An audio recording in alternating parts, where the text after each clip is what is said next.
Hello' everyone.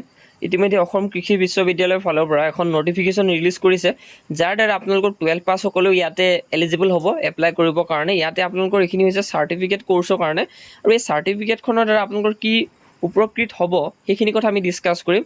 আৰু next আছে 8 পাছ সকলৰ কাৰণে এটা সুবিধা আহিছে, 8 পাছ সকলেও এই যিটো শ্বৰ্ট টাৰ্ম কোৰ্চ হয় ইয়াৰ দ্বাৰা লাভান্বিত হ'ব পাৰিব। গতিকে কেনেকুৱা ধৰণৰ আপোনালোকৰ সুবিধা আছে এই যিটো চাৰ্টিফিকেট কোৰ্চ বা শ্বৰ্ট টাৰ্ম কোৰ্চ হয় ইয়াৰ দ্বাৰা আমি সকলোখিনি আলোচনা কৰিম।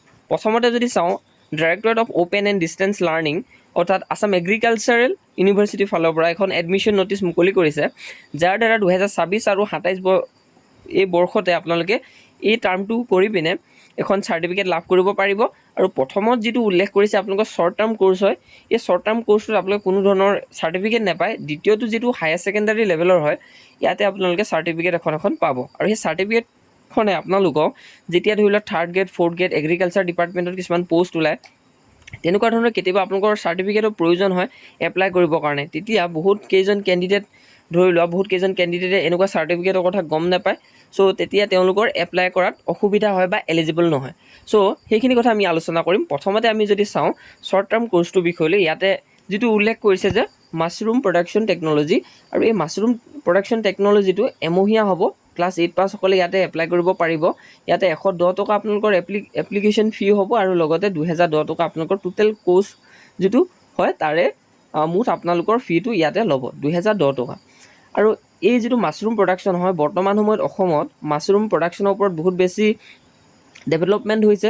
চ' সেইকাৰণে আৰু অসম গভৰ্ণমেণ্টেও কি কৰিছে, আমাৰ ইনফ্ৰাষ্ট্ৰাকচাৰৰ ওপৰত বহুত বেছি কাম কৰিছে। লগতে ইয়াতে ফেক্টৰী নিৰ্মাণৰ কাৰণেও বহুতখিনি ভৱিষ্যতলৈ এইম আছে। যদি আপুনি ভাবে যে এই ডিউৰেশ্যনৰ সময়তে এমাহৰ ভিতৰতে যদি আপুনি এটা ধৰি লোৱা শ্বৰ্ট টাৰ্ম কোৰ্চ কৰি ৰাখে, আপোনাৰ ক্ষেত্ৰত বহুতখিনি সুবিধা লাভ কৰিব পাৰিব।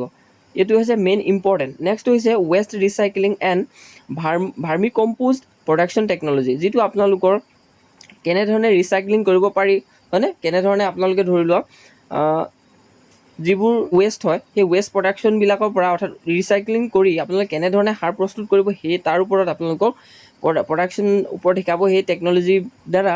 লগতে এইটো হৈছে এমহীয়া আপোনালোকৰ যিটো শ্বৰ্ট টাৰ্ম কোৰ্চ হয়, আৰু ইয়াৰ বাবে আপোনালোকে 8 পাছ সকলে এপ্লাই কৰিব পাৰিব। ইয়াতে 110 টকা আপোনালোকক প্ৰয়োজন হ'ব এপ্লাই কৰোঁতে, আৰু 2010 টকা টোটেল কোৰ্চ ফি হ'ব।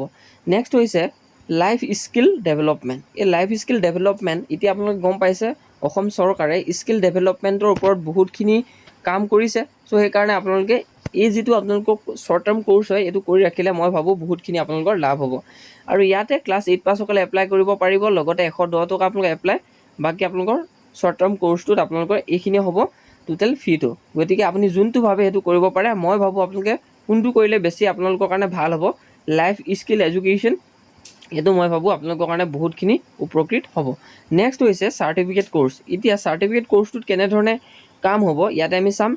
এই কোৰ্চটোৰ ডিমাণ্ড আছে, যিটো আপোনালোকৰ চাৰ্টিফিকেট কোৰ্চ, ইয়াতে 12 পাছ হ'লে আপোনালোকে এপ্লাই কৰিব পাৰিব। যিহেতু বেকাৰী এণ্ড কনফেকশ্যনেৰী প্ৰডাকশ্যন, ইয়াতে ছমহীয়া আপোনালোকৰ ডিউৰেশ্যনৰ থাকিব। লগতে ইয়াতে 210 টকা এপ্লাই ফিজ, আৰু 10,010 টকাত আপোনালোকে এই কোৰ্চ ফিটো দিলে মানে আপুনি কমপ্লিট হৈ যাব আপোনালোকৰ এই যিটো চাৰ্টিফিকেট কোৰ্চ হয়। নেক্সট হৈছে আপোনালোকৰ প্ৰডাকশ্যন বায়' কণ্ট্ৰল এজেণ্ট ফৰ এণ্টাৰপ্ৰনিয়ৰশ্বিপ ডেভেলপমেণ্ট, যিটো 3 মাহৰ বাবে হয়। মষ্ট ইম্পৰ্টেণ্ট এইটোৱে হৈছে আমাৰ বেছি ইম্পৰ্টেণ্ট চাৰ্টিফিকেটৰ ৰোল প্লে' কৰিব, যিটো ক্লাছ 12 পাছ হ'ব লাগিব, 210 টকা, আৰু 6,010 টকাত আপোনালোকৰ কমপ্লিট হ'ব এই যিটো চাৰ্টিফিকেট কোৰ্চ। আৰু এইখিনি কৰাৰ পাছত আপোনালোকে এখন চাৰ্টিফিকেট লাভ কৰিব। সেই চাৰ্টিফিকেটখনে আপোনালোকক ভৱিষ্যতলৈ বহুতখিনি কাম দিব। ত' কোৰ্চ নেম বা যিখিনি চাৰ্টিফিকেট কোৰ্চ বা শ্বৰ্ট টাৰ্ম কোৰ্চ দেখুৱালে বহুত বেছি ডিমাণ্ডত আছে অসমত।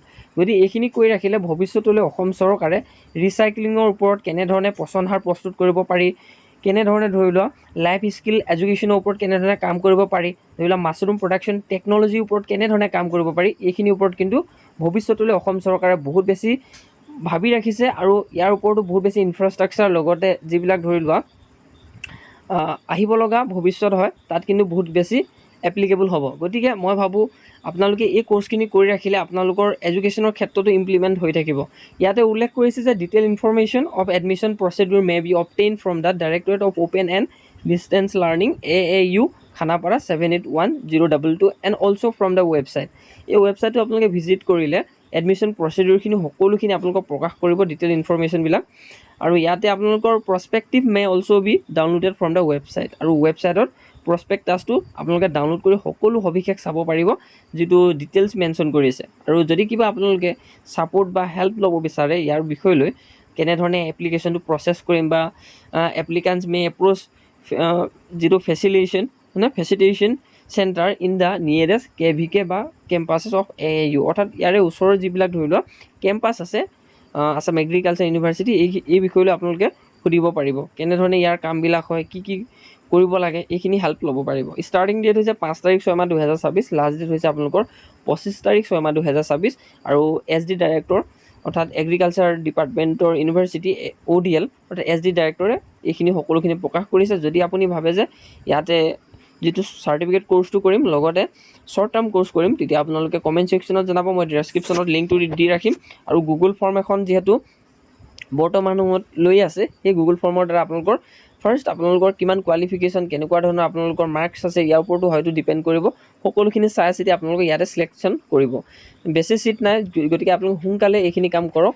আমাৰ চেনেলটোৰ পৰা সকলোখিনি টাইম টু টাইম আপোনালোকে আপডেট গম পাই থাকিব। তো ইমান আছিলে ইনফৰমেশ্যন, ভিডিঅ'টো ইমানতে সমাপ্ত কৰিছোঁ। যদি কিবা বুজি নাপায় কমেণ্ট ছেকশ্যনত জনাব, মই ৰিপ্লাই দিবলৈ নিশ্চিতভাৱে চেষ্টা কৰিম।